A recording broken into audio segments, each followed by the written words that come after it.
Hey guys, Keith from Hellwalnut Games. I'm on Icarus on the Olympus map and I'm doing the Deep Vein mission. And the initial point of interest appears to be at O13 inside a cave. But if you can see that, oops, on the map very well, I'll just move my pointer. I'll come out of the cave so you can maybe see a bit easier. There we go, so there's an exotic little point inside the cave, and when we go inside, just put the light on, we will see there's actually two. That's one of them's part of the mission and the other one's just spawned randomly because it's a cave. So I think you just have to mine that, and that gets us started.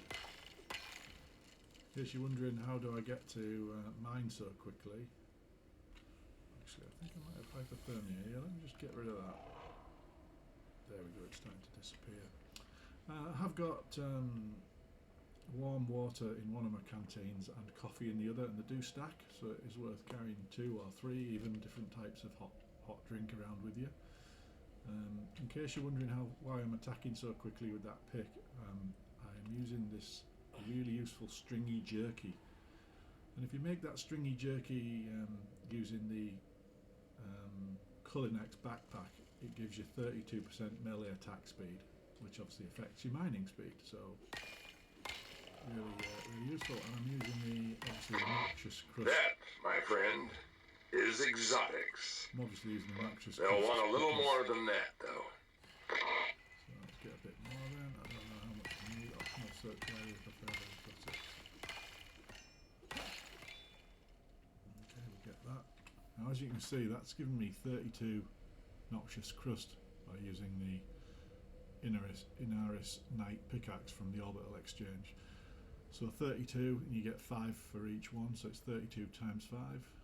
So that's quite a bit. It's 156, I don't know, can't add up. But 3 5's 15, 150, 2 times 5's 10, so 160 exotics already, I think, just from that. So yeah, it's a really efficient way of actually getting exotics, especially after you've been playing for a while in open world where almost every cave ends up having an exotic little block in like that, and that's because every hour there's a 10% chance of one of those spawning. In every cave has a 10% chance per hour of spawning one of those exotic things. So after you've been playing for many hours, almost every cave is going to have one of those in, and they come back as well. So once you've mined it, they come back again. So yeah, really useful at getting exotics. So let's see about getting rid of this.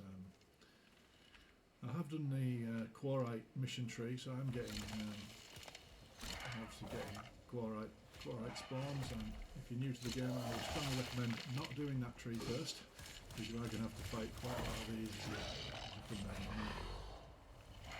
So I've got another one there. So I probably need to. But the best way of killing them, get rid of their armour using the drill arrows, and then just that. What I could do is destroy that. That's their base there. More will spawn out of there if I don't destroy it. But I'm not that fussed. So I'm going to head over here and see if I can find more exotics. Send exotics to orbit. What does it say? Deploy an orbital exchange interface. Wonder how many it wants. Oh well, we'll have a look. I'm pretty sure I've seen exotics in some of these cracks and crevices before. So I'll just have a quick look along the top, see if I can see him from the top. Might be hiding it down there. I might just drop down.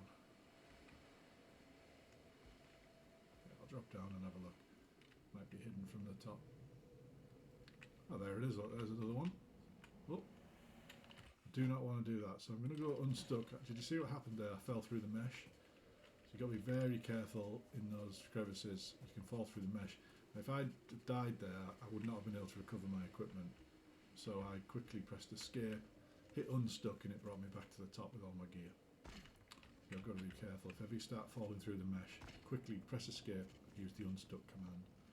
What I'm worried about though is as my guy, oh no, he's alive, he's there. There he is. Thank goodness, that's a level 48 team I didn't want to lose. Right, back to mining. So I don't know how much we need, but we will keep mining exotic. There we go. What I'm going to do is just use, drop that, I don't need that, use my beast to carry the exotic crusts that I'm getting. If you want to get out of these, if you can't get out physically by climbing up and stuff like that, you can just hit the unstuck command again and it'll get you out to the top. I'll see, that's not going to let me up, so I just use the unstuck. I often use it anyway just to get out because it's just faster. Okay, let's keep working our way into there and keep checking out these,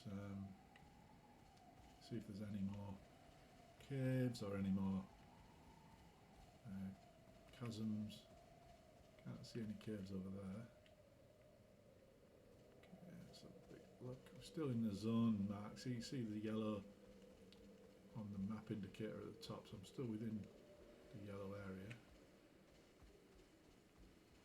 Now I'm outside the yellow area and it doesn't look like there's any more stuff. So what we'll do, we will deploy our... The reason it's completed the deploying of the orbital interface is because... Oh, wait.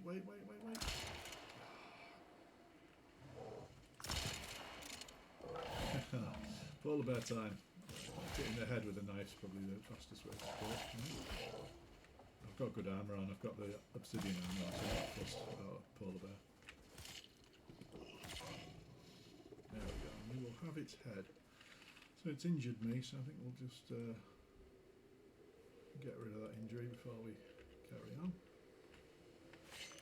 I'll just check my armour out, see what damage I've got. I've done quite a few missions without going back to base. Oh, barely any damage on my armour, probably 15% down, so my armour's fine. I tend not to get anything else on there. That raw fatty T-bone makes a really good, if you've got a smoker, that raw fatty T-bone with the smoker is really useful. You end up with this stuff. I'll show you this stuff here. Coffee smoked fatty T-bone, which gives a really good bonus to health, but the best thing is that 63 yield from butchering animals. So if you're doing a mission where you need to collect rare meats or meat of any kind, the combination of that with the backpack that I'm wearing now, the Xenon backpack, plus maybe the butchering upgrade on your knife, it is a really good way of getting extra rare meat, etc. Or fur or leather if you're doing that mission.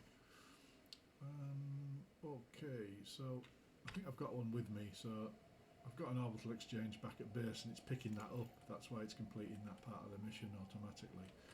But I think we'll just pop one here and we'll pull down a place exotics in delivery pod. So I don't particularly want to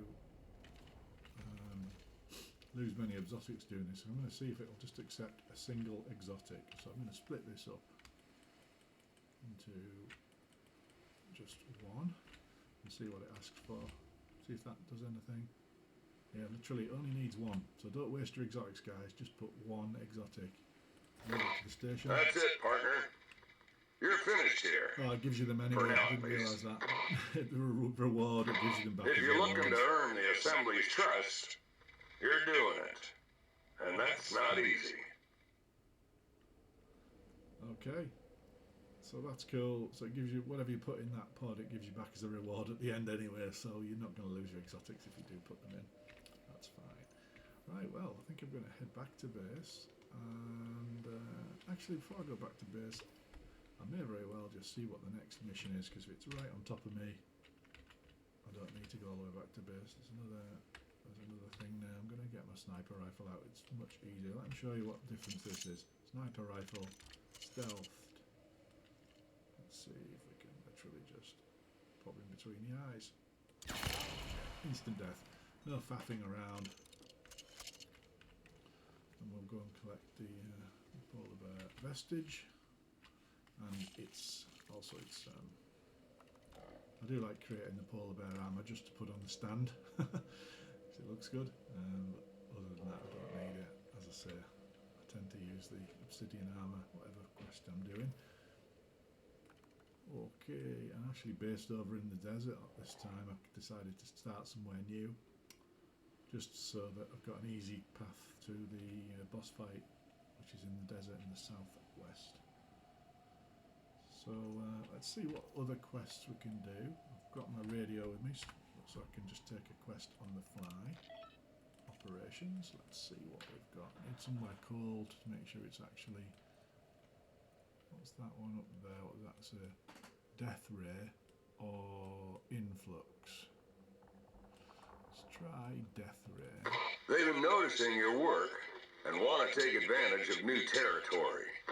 If they can get terrain data, they can plan new drop zones, open the place wide up. You got this? I don't think that one's in the Arctic, you know, so I'm just going to pick the one at the bottom there. Unio might be a pack of wolves, but they're wolves with cash. That's in the Arctic. They got plans for this planet, and that means boots on the ground. Okay, I think we'll call it there on that mission and that particular video. So thanks for watching Helvornak Games. Hope you enjoyed this video. I'm going to do the that mission next and do a separate video for that. So I will speak to you again soon. Thank you very much.